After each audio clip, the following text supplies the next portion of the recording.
Welcome to English Vibes. Welcome back to the deep dive. Okay, so if you're learning a language, maybe English, maybe something else, you probably know that feeling, right? That moment where you just freeze. Your mind goes totally blank when you actually need to speak. Hmm. You might have the words, you might even know the grammar rule, but the second there's any pressure, you just seize up. Oh yeah, it's classic. It's that linguistic perfectionism kicking in, and honestly, it's probably the single biggest thing holding people back from becoming fluent. You're Right. basically putting yourself through this intense, like, real-time grammar test every single time you try to just, order a coffee. And the material we dug into for today, it just cuts right through that whole psychological mess. It's this guide for learners, and it's built around one really freeing ideal. You Yeah, don't need to be perfect. You just need to communicate. that's exactly it. And that's our mission here, really. We want to pull out the key stuff, give you a kind of shortcut, a practical way to start taking apart that performance anxiety, and, focus on making actual connections with people. Messy, real, human connections. Okay, so let's nail that down first. You mentioned the tension between perfection and delivery. It's crucial. Aiming for perfection, that's what makes you hesitate, right? Because you're constantly in editing mode in your head. And hitting the brakes constantly. Exactly, like a massive traffic jam upstairs. You try to build a sentence, you stop to check the verb, then the word choice, then the sentence structure, and by the time you've maybe figured out the first part, the conversation's moved on, and you just feel, well, frustrated. So prioritizing delivery. Yeah. That's like finding the gas pedal instead. Yeah, you focus on getting the message out, speed, clarity. Those become more important than having a, flawless sentence structure every time. Okay, that sets us up perfectly for segment one. The perfection trap and the power of mistakes.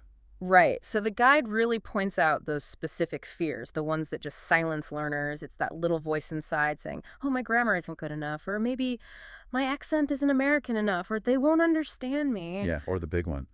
What if I sound stupid? That's the paralyzing one. And the thing is, if you wait until you think you're perfect, you'll literally never start speaking. That waiting, that's the real mistake. Which leads perfectly into this core analogy the material uses. Yeah. It's so simple, but it really hits home. It does. You can't learn to swim without getting wet. Simple as that.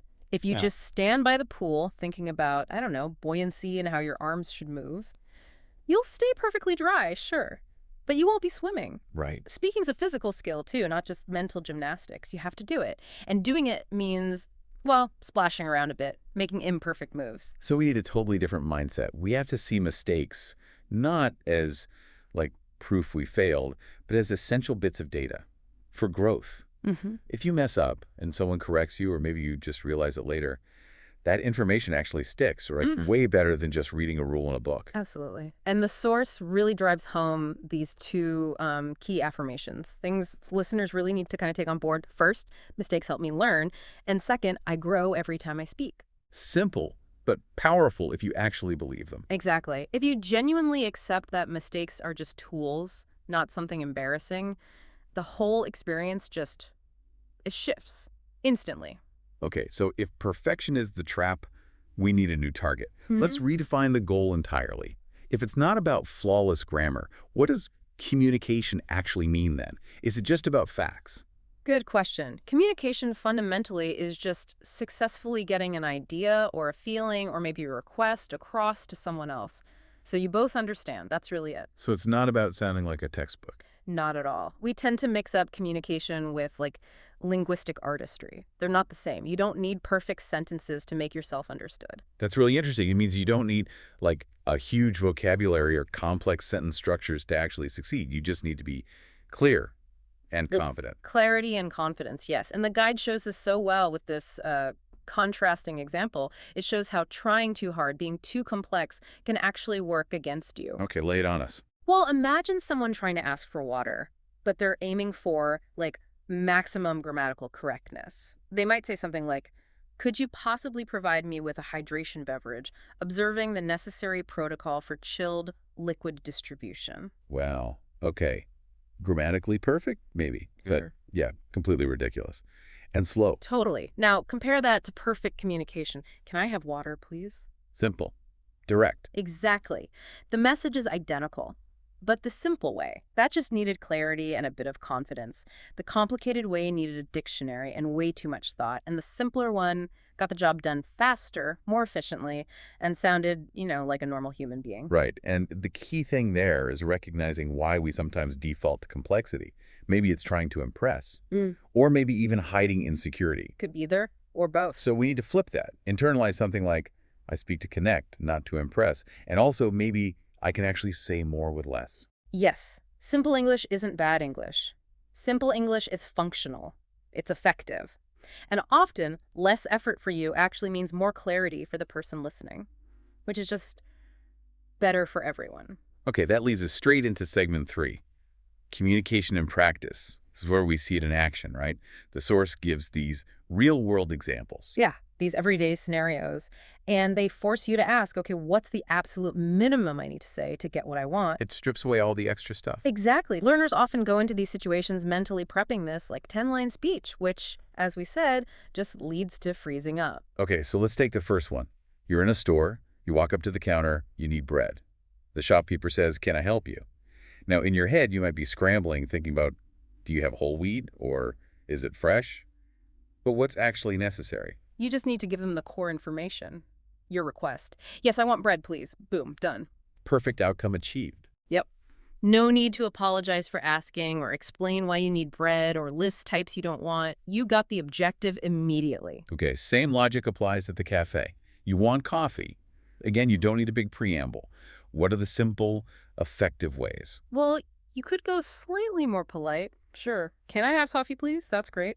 Or even more direct, which lots of native speakers use, especially when it's busy. One coffee, please. Simple, clear, polite enough, gets the job done. Totally acceptable. The goal isn't winning a literature prize, it's getting coffee. Right, and the taxi example might be the clearest one for showing the difference between effort and outcome. You need to get to the airport, you could spend 10 seconds crafting this super formal thing like, "Excuse me, sir, could you kindly transport me to the international airport situated on the city's east side?" Which sounds odd. Very odd. Versus the simple, necessary phrase. To the airport, please. Or honestly, maybe just airport. Because that's all the driver needs. That's it. Their job is getting you to a place. They just need the place name. Anything else is just static. Unnecessary friction. You've communicated perfectly because you reached the goal with the least amount of effort. So the big takeaway here, for you listening, is realizing you already do this in your own language. Yeah. Right? You communicate clearly in these basic situations all the time. The goal in English is just to replicate that clarity, that efficiency, not to suddenly become a walking thesaurus. If you can be clear, you are communicating. Exactly. All the fancy stuff, perfect tenses, conditional clauses, big vocabulary that comes later, or maybe it doesn't need to come at all for certain situations. Start with clarity. The confidence and maybe the complexity will build naturally from there. Which brings us nicely to segment 4, the growth mindset. And it's a really interesting insight about native speakers. Fluency, this material argues, doesn't come from thinking perfectly. It comes from speaking consistently. Yes. This is where the real shift happens. When you consistently just choose to speak, even if it's imperfect, you start changing how your brain works. You actually begin to think in English more because you stop forcing yourself to translate every single thought from your native language first. You kind of bypass that internal translation step. Ah, so the language stops feeling like a puzzle you have to solve piece by piece. Right. And starts becoming just a tool you use naturally. It's a committing to action over constant analysis, like that mantra, I don't wait for perfect, I start now. Exactly. And to really give people permission to do that, the source has this great real talk section about native speakers, because we often hold ourselves as learners to this ridiculously high standard, a standard that, frankly, native speakers don't even meet themselves. That's so true. It's kind of eye-opening when you think about it. Native English speakers make verbal mistakes all the time. We use fillers like, we forget words sometimes and just use a simpler one. We occasionally mess up grammar, mix up tenses. All the time. But, and this is the crucial difference, they don't stop talking. That's it. If you heard a native speaker suddenly stop mid-sentence at the checkout and say, "Oh, sorry, I forgot that grammar rule," you'd think that was really weird. Totally bizarre. So why do we impose that bizarre standard on ourselves when we're learning? It's a great point. They just kind of roll with the imperfections because the main goal is just keeping the conversation going, communicating the idea. Yeah. Not passing some imaginary test. It's a critical insight. You're allowed to sound human when you speak. Yeah. And the conclusion on confidence here is just really powerful. You don't need perfect, flawless English to be understood. or to say something meaningful, or to connect with another person. You just need your voice and the willingness to prioritize actually using it. If you're speaking, you're getting it better. That loop, trying, getting feedback maybe, trying again, that's what makes things stick. Okay, let's pull the key takeaways together then. Yeah. The core message seems really clear. Progress, not perfection, is the goal. Perfection is actually the enemy of speaking. And simple English, it's not bad English, it's highly effective English. Every word counts. Every time you manage to get something out, that's a win. Absolutely. So we want to leave you with a practical, actionable challenge from the source material.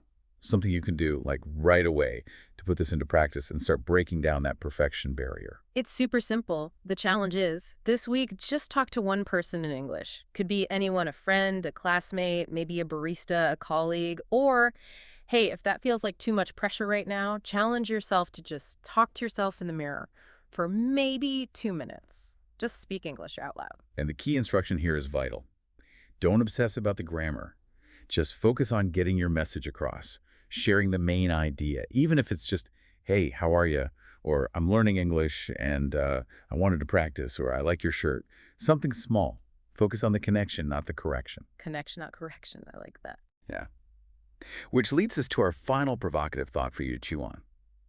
If native speakers, people who've been speaking English their whole lives, regularly use fillers, make little mistakes, and don't sweat it, then what's the absolute smallest, simplest, definitely not perfect communication you could try today? Like right now. Something that moves you just one tiny step closer to feeling more fluent. Go do that. Go execute that small, imperfect victory. Because you don't need to be perfect. You just need to communicate. And every time you speak, you grow. Keep speaking. Keep learning. Keep communicating. We'll see you next time on The Deep Dive.